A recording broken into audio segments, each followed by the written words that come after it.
أسعد الله صباحكم بكل خير. صحيفة مفاكرة الإلكترونية اليوم متواجدة معي أنا المراسلة شادن في جامعة الملك سعود المدينة الجامعية، وزي ما تعودنا من صحيفة مفاكرة الإلكترونية تواجدها في أهم الأحداث اللي تم شريحة كبيرة من المجتمع، واليوم شريحتنا جدا غالية علينا. باخذكم في جولة معي وإن شاء الله أنها تكون جولة ممتعة في هذا الصباح الممتع. حنتعرف إن شاء الله على أكبر قدر من البثات المتواجدة هنا، ومعنا إن شاء الله الحين المتحدثة اللي بتعرفنا زيادة عن إيش صاير اليوم في الجامعة. السلام عليكم ورحمة الله وبركاته. إحنا اليوم فعالية جامعة رؤية، هي خاصة بطالبات مركز طالبات ذوات الإعاقة في جامعة الملك سعود.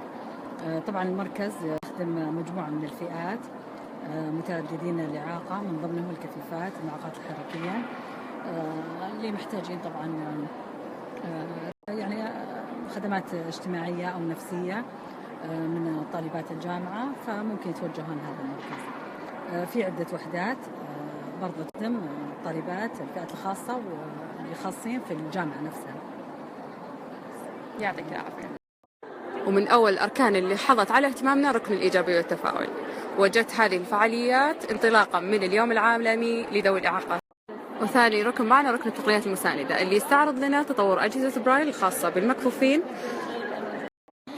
عندنا أجهزة هذه الآن، هذا الشيء اللي قاعد تشوفون تدرج الأجهزة، هذا تدرج الأجهزة بالنسبة لبرايل. عندنا أول شيء بدينا بآلة بيركنز اللي هي ندخل فيها ورقة من هنا ونبدأ نكتب ويطلع لنا الكتابة بارزة. بعدها تطورت إلى السطر الإلكتروني اللي أنتم تشوفونه الآن. السطر الإلكتروني يمديكم يعني يكون أداة إدخال وإخراج، بحيث أني أنا أقدر أكتب عن طريق الأشياء إلى أداة إدخال وإخراج، بحيث أنه الكفيفة تقدر تكتب ويطلع لها المكتوب هنا، بالإضافة إلى محتوى الشاشة على اللابتوب يطلع لها.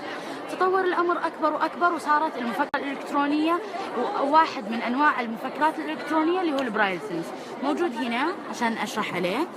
هذا هو الآن هو مشغل، كنت فاتحة البنات الورد، يمديك تقرينه متى ما بغيتي. هذا شيء جدا رائع. توفر القرآن في جهاز برايل. أوكي. الآن هذا القرآن لو بفتحه، هذا القرآن الكريم كل الصور موجودة.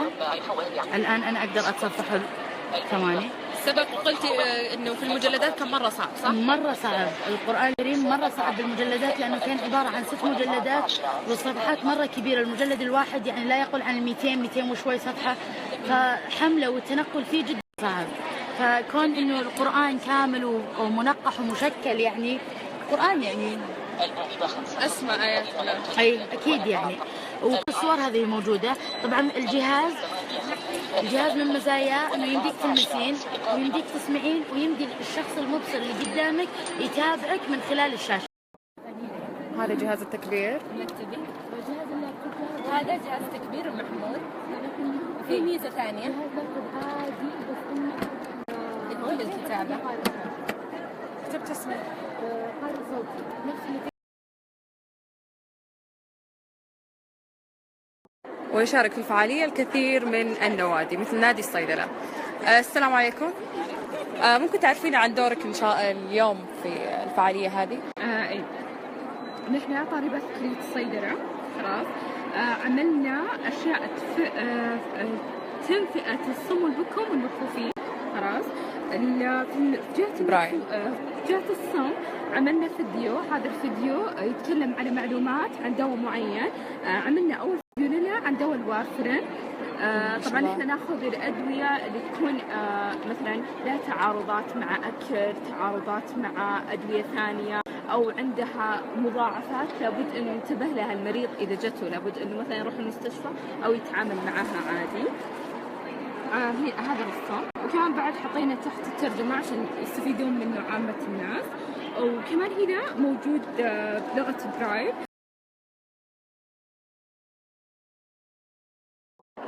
وزي ما نسمع الحين يتواجد لقاء مفتوح من الساعة 12 إلى 12:30.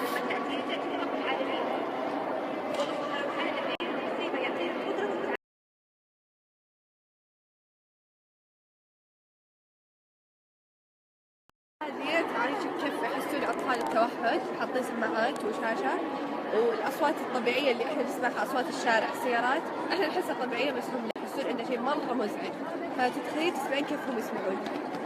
الحين بنخوض التجربة إن شاء الله بنفسنا، موصلين بالسماعات وبغرفة منعزلة نوعا ما.